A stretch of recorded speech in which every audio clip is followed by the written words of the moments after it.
Hi traders, இன்றைக்கி பார்க்க போகிறது XAU USD கோல்டினுடைய நெக்ஸ்ட் மூவ் நெக்ஸ்ட் வீக்கில் என்னவா இருக்குமாங்கிறது தான் பார்க்க போகிறோம். இது 1 hour சார்ட். இந்த சார்ட்டில் பார்த்தீங்க அப்படின்னு சொன்னால் ஒரு FBG எங்களால் பார்க்கக்கூடியதாக இருக்குது. ஃபேர் வேல்யூ கேப் ஒன்று இருக்குது 1 hourல. அதில் போய் டச் ஆகி தான் இப்போ கோல்டு நிற்கிது.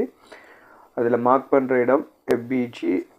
சில நேரம் அந்த முதலாவது கோட்டை டச் பண்ணிவிட்டு கீழே வரத்துக்கு சாத்தியப்பாடுகள் அதிகமாக இருக்குது. பார்த்தீங்கன்னு சொன்னால் இதில் நான் கிளியராக காட்டியிருக்கேன் உங்களுக்கு FBG. இந்த FBG ட்ரேட் பற்றி நாங்கள் நிறைய பார்த்துருக்கோம். ஸோ இது நெக்ஸ்ட் வீக்கில் கோல்டு கீழே வரத்துக்கு சந்தர்ப்பம் இருக்குது. கீழேன்னு சொன்னால் நிறைய வராது, கொஞ்சம் கீழே வந்துட்டு மேலே போகிறதுக்கான சாத்தியக்கூறுகள் அதிகமாக இருக்குது. இதில் காட்டப்படுற FBGயில் டச் ஆகி நிற்கிறத நாங்கள் பிறகு பார்க்கலாம்.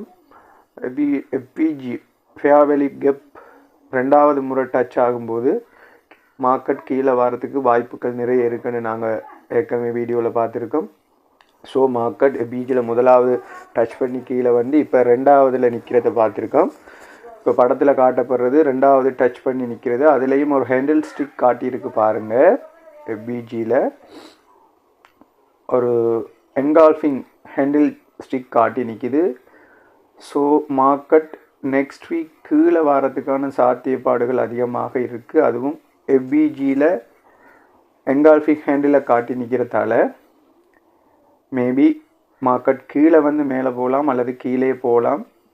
செல்லுக்கான வாய்ப்புகள் நெக்ஸ்ட் வீக்கில் அதிகமாக இருக்குது. இந்த நீங்கள் படத்தில் காட்டுறது மாதிரி பார்க்கலாம். FBGயில் என்கால்ஃபிங் ஒன்று வந்திருக்கு. என்கால்ஃபிங் வாரது பை அல்லது செல்லுக்கான சிக்னலாக இருக்கும். இங்கே செல்லுக்கான சிக்னல். ஸோ நான் நெக்ஸ்ட் வீக் வந்து கோல்டு கீழே போகுமென்று எதிர்பார்க்குறேன். பார்க்கலாம் நெக்ஸ்ட்டில் டார்கெட் என்னவா இருக்கும் அப்படின்னு பார்த்தீங்கன்னு சொன்னால் எங்களோட ஃபிப்னாஜியை யூஸ் பண்ணி பார்ப்போம். அதுக்கிடையில் பாருங்கள் ட்ரெண்ட் லைன் ஒன்று இருக்குது. அதில் ட்ரெண்ட் லைன் சில நேரம் பிரேக் அவுட் ஆக இல்லை அப்படின்னு சொன்னால் செல் பண்ணாதீங்க. ட்ரெண்ட் லைன் பிரேக் அவுட் ஆகி ரீடெஸ்ட்மெண்ட் பண்ணுற இடத்துல வந்து நீங்கள் ட்ரேட் எடுத்துக்கொள்ளுங்கள். கட்டாயம் நியூஸை பாருங்கள். ட்ரெண்ட் லைன் ஒன்று இருக்குது. சில நேரம் ட்ரெண்ட் லைன் பிரேக் அவுட் ஆகாமல் கோல்டு மேலே போகிறதுக்கான வாய்ப்புகளும் இருக்குது. ட்ரேடிங் சொல்ல முடியாது. ஸோ இது FBGயோட ரெண்டாவது இடத்துல ஒரு என்கால்ஃபிங் வந்திருக்கு. அநேகமாக கோல்டு கீழே வரதுக்கு சான்ஸ் இருக்குது. வெயிட் பண்ணுங்கள். இந்த ட்ரெண்ட் லைன் உடைச்சிட்டு கீழே வர மாட்டோம். கீழே வந்ததாக இருந்தால் டார்கெட் ட்ரெண்டு தாரன்னு பார்த்துக்கொள்ளுங்க. இது ஒரு ப்ரொடக்ஷன் மட்டும்தான், எதிர்பார்ப்பு மட்டும்தான்.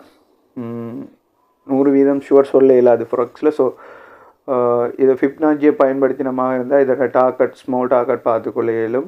இன்ட்ராடேக்கான டார்கெட் பார்த்துக்கொள்ள இயலும். மற்ற பார்த்தோம்னு சொன்னால் ட்ரேட் கீழே வந்ததாக இருந்தால் இந்த ஃபிப்னாஜியினுடைய 60% நீங்கள் ஒரு ப்ராஃபிட் வச்சுக்கொள்ள இயலும். TP ஒன்று வச்சுக்கொள்ள இயலும்.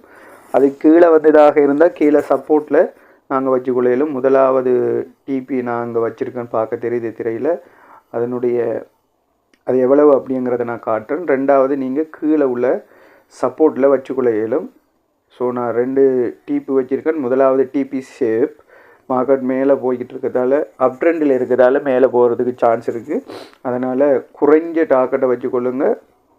மார்க்கெட் கரெக்டாக சேஞ்ச் பண்ண முன்னுக்கும் நீங்கள் பெரிய ட்ரேட் ஒன்று எடுக்க வேணாம். ஸோ நாங்கள் செல்லுக்கு போகிறோன்னு சொன்னால் பெரிய செல் ஒன்றுக்கு போகிறேன்னு சொன்னால் மார்க்கெட் கேரக்டரில் சேஞ்ச் பண்ணால் நாங்கள் போக இயலும். TP1 TP2 இதில் காட்டியிருக்க உங்களால் பார்க்கக்கூடியதாக இருக்கும்.